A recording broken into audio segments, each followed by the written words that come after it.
Godzilla, King of the Monsters is the sequel to the 2014 Godzilla and the third movie in this monsterverse, the other one being Kong Skull Island. The 2014 Godzilla, I think in a lot of ways can be compared to Star Wars The Last Jedi. It is an extremely polarizing movie. There are people who love it and there are people who hate it.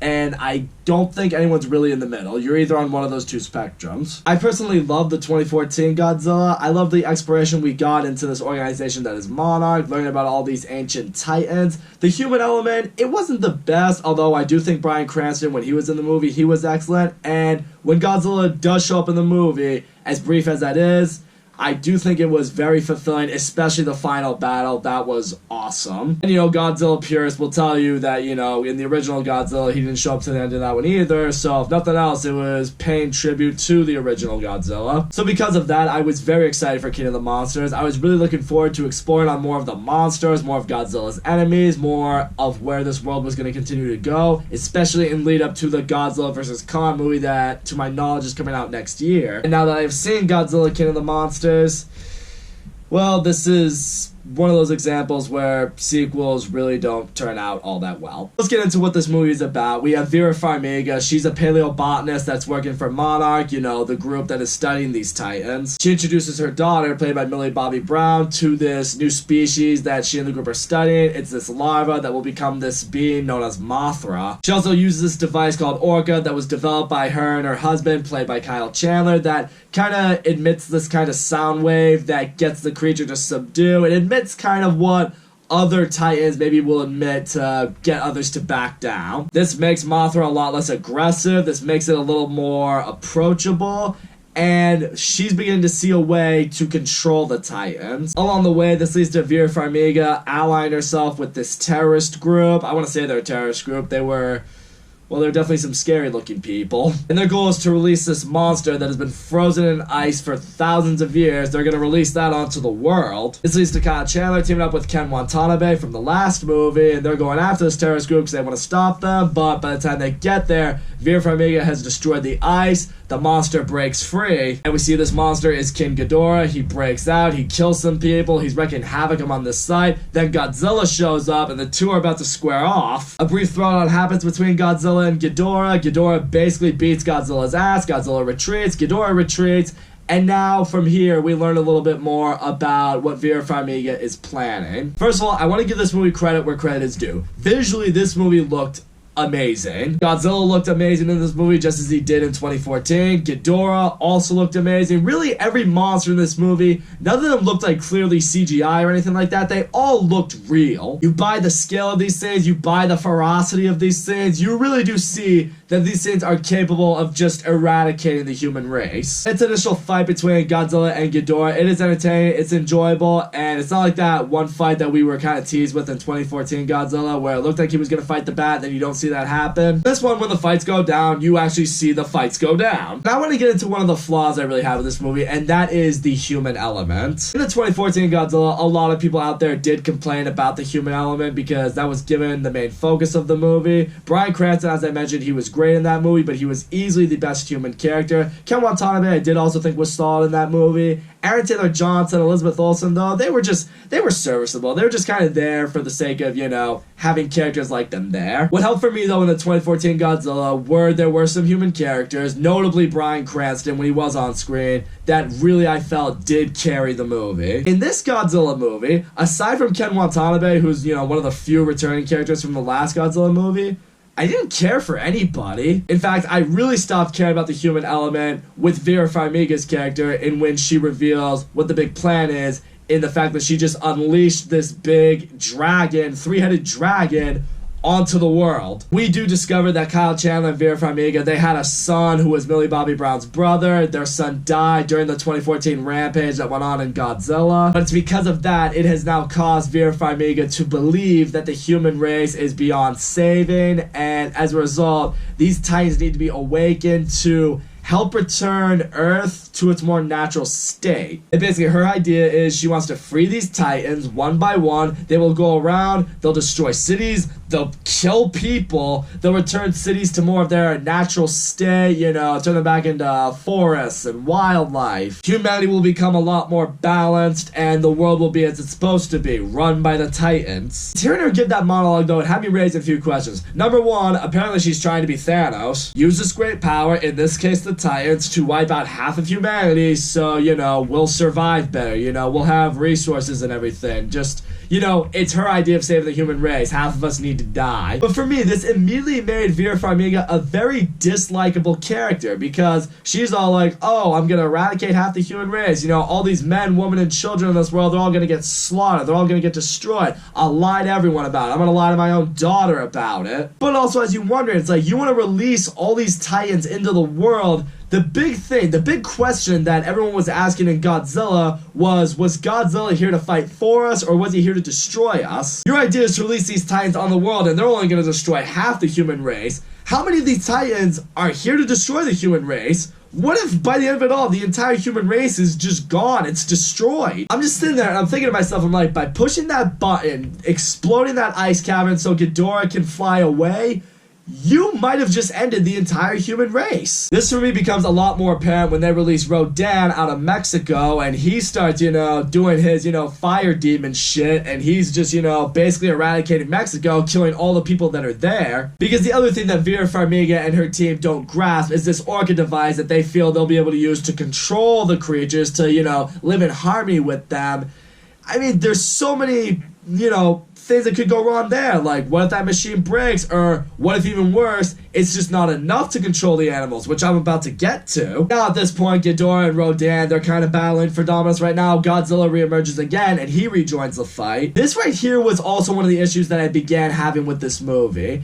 In this movie, there is a lot of monster battles. And, you know, if you were someone who didn't like how in Godzilla we only got really one of them, in this one, there's a bunch of them. But for me, it kind of made the battles less special because they were happening so often. I feel like for me, part of what made the 2014 Godzilla so great was, you know, we had, like, you know, the hinting and the teasing going on for a while, and you're just like, okay, this final battle, when it happens, it's going to be insane, it's going to be epic, it's going to be awesome. And for me, anyway, the final battle, it was, and you're just like, okay, that made through all this waiting, and it made, like, you know, what we went through, it made it worth it, it made it better. Like, this was satisfying. In this one, though, when the monsters are about to throw down, you don't get as amped for it, you don't get as excited for it, you know? You're just kind of sitting there like, oh, another monster battle.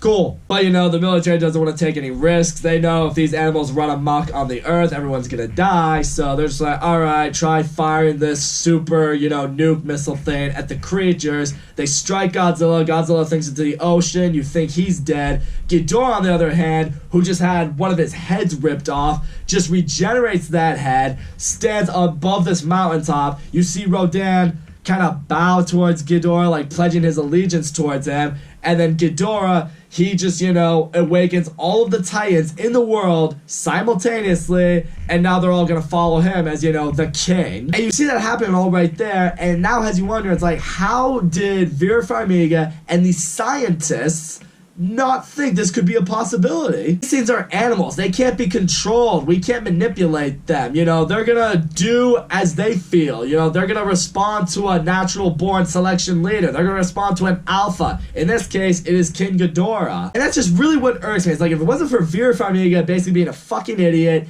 and pushing that button, letting Ghidorah free into the world, you know, how many human lives would be saved?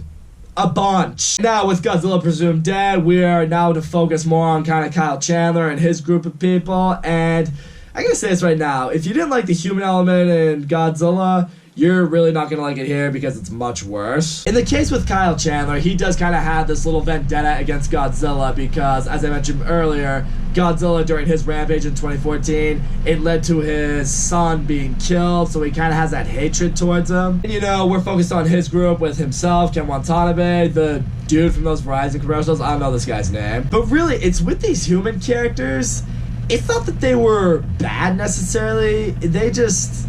The movie was trying so hard to get them to deliver things that were funny, but too often I feel like they're trying too hard to be funny, to the point where everything became kind of corny and really cheesy. There were a couple moments in the movie in particular that I'll address. One was they were looking for Godzilla in the ocean as he was swimming, and one of the guys asks like this video recorder that they had in the group. It's like, are you recording this? He's like, oh, I'm recording. I record everything. I just hear that and I'm just like, okay, I'm not sure I want to know what you do in your free time. But there was another moment in particular when, you know, we're learning more about the monster mythology and we discover that Ghidorah is apparently not from this earth. Ghidorah actually came from outer space and was basically acting as a false kid to all the animals around here. I actually thought that storyline was cool. And Ghidorah and Godzilla, they have been at battle with each other for dominance for literally, like, since the beginning of time. Like, you're learning some pretty cool mythology right here. But then at one point, the Verizon guy, he doesn't know what the woman said when she was like, Ghidorah, and he's like, what'd she say? She said gonorrhea? I understand that we're going for a joke. Maybe no one's gonna understand, you know, Japanese terminology or whatever you want to call it. But I was just sitting there like, I'm sorry, how did you get gonorrhea from Ghidorah? They don't sound that similar. You just feel like the movie was going for a cheap joke, and honestly, it did that throughout this movie. Soon enough, we discovered that Godzilla is in fact still alive. He's just very badly wounded, and they're just like, the only way to get him to fight back against Ghidorah, because he is our only hope, we have to go down there, we have to basically give him a nuke and make him stronger. Like, strike him with a nuke, like they did way back in the day, because that only made him stronger. And Ken Watanabe is like, we have to bring... And Ken Watanabe is like, we have this weapon. If we activate it towards Godzilla, it will work. We can revive him. We can give him the strength he needs to take down Ghidorah. He decides, but the only way to do it is for one of us to go down there and actually activate it ourselves. That's the only way it's going to work. He's like, I will go do it. You know, he takes a submarine. He basically goes to Godzilla's lair. He comes out. He activates the nuke. You know, he tells Godzilla goodbye. The dude activates. He dies. But now Godzilla, you know, has his strength again. You know, he's basically even stronger now. He's ready to go take down Ghidorah. I'm gonna be honest, this scene honestly really disappointed me because Ken Watanabe, he was the only human character that I really cared for in this movie. Everyone else, I'm just like, I mean, I don't care, and now the one human I did care for is gone, so you can all die now and I really won't give a shit. But anyways, Godzilla has emerged. He's gonna go take down Ghidorah once again. We get another. This time it's the final battle between Godzilla and King Ghidorah. Again, giving credit where credit's due. This fight, just like the ones we got earlier, this is very entertaining. It's a lot of fun. It's great seeing them just shoot lightning and shoot fire at each other. Just really just go at one another. One of the gripes that I did have in these monster fights though is I didn't quite feel as much of a scale when the monsters were throwing down. In the 2014 Godzilla, you really felt the scale. You felt how big Godzilla was, how big the monsters were that he was fighting. You felt like these things are big, these things are massive, these things, they can destroy a city at will. In this one, you still buy that they can destroy a city and they can just, you know, level everything, but just the way they move, the way they fight, it was like really fast. It was really more quick paced, I guess I could say that. It didn't really feel like their skill. It felt like you look at them, you're just like, you guys are huge. How are you moving this well? It's something I didn't really appreciate for this movie because now it's like, it doesn't make it feel as real or as authentic, do you know what I mean? But at this point, Mothra has joined the fight. Mothra is finally like, you know, she's, you know, a full-blown moth now, so she's coming in, she's joined this fight. She apparently has some kind of symbiotic relationship with Godzilla, so she's coming in to help him fight. She's taking on Rodan, who, you know, has his allegiance towards Ghidorah. You know, the two of them are basically having their own little side fight throughout this, which, you know, that was cool. Mothra is able to beat Rodan, but Godzilla, he still can't quite bring down Ghidorah, but it's at this point, as Mothra is dying, she kind of lets her energy, lets like this, like her sleep powder, if you want to call it that, basically like flow into Godzilla to give him a little more power. It's also at this point Vera Farmiga has learned the errors of her ways, and I'm sure the movie wants to still maybe potentially get behind her. She goes out there with the Orca to try to lure Ghidorah away while Godzilla's like gathering the energy he needs. And you know, through that she basically sacrifices herself, and you know, I guess the movie was trying to go for a heartfelt moment because you had Millie Bobby Brown, you know, she's crying out for her mom, but really, I didn't feel it. In fact, if anything, I was like, good.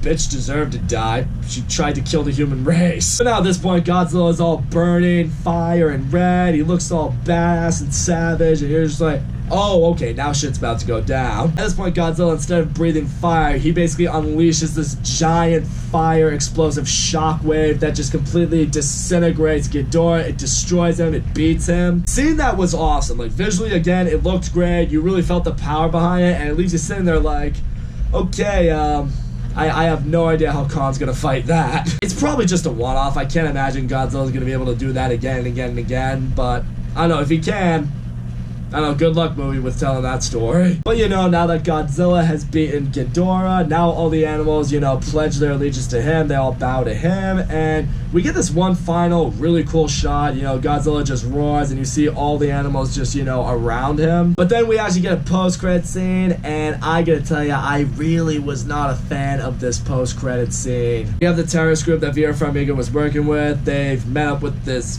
fisherman guy of sorts, and he's like, oh, I found something for you guys from the final conflict that you might be interested in. And you see what he has is the only, I guess, remaining part of Ghidorah. It's one of his severed heads, and the terrorist leader, he's just like, we'll take it. Which now has you sitting there like, wait a minute, Ghidorah has shown the ability to regenerate, so that means he's probably not dead, which means the final battle we just got, that was really for nothing, because Ghidorah is still alive, probably, maybe. It's like, what the hell? What gives? Doesn't this kind of render everything that just happened pretty pointless? But oddly enough, after my friends and I saw this movie, we were all discussing and we summed up exactly how we think this is going to go down.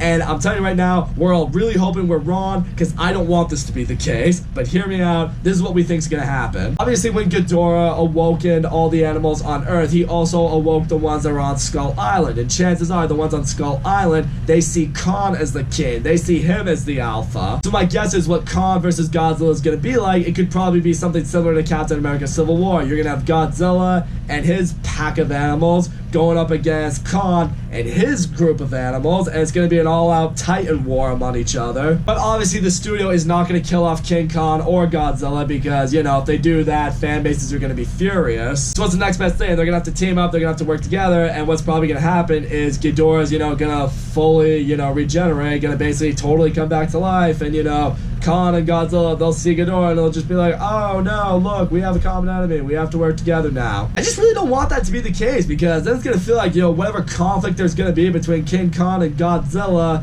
I mean, it's just all gonna be nullified because of a common enemy. It's just gonna feel like a cop-out. I want the studio to be able to make that hard decision. It's like, hey, it's about to be Kong versus Godzilla.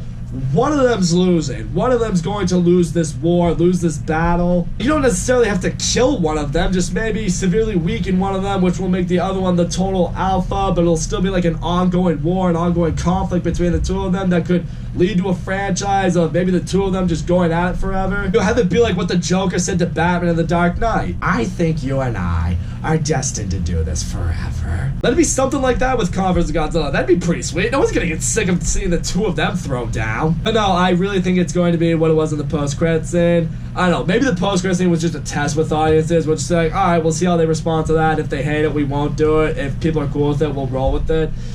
I don't know. So all in all, you guys, Godzilla King of the Monsters, for me, this movie was really disappointing. Visually, the movie looks great. There are some shots in particular that looked incredible. The fight scenes when they go down, they are enjoyable. The problem is, I feel like they're too abundant in this movie. There's nothing special about them. They just keep happening all the time, and you're just like, okay, cool.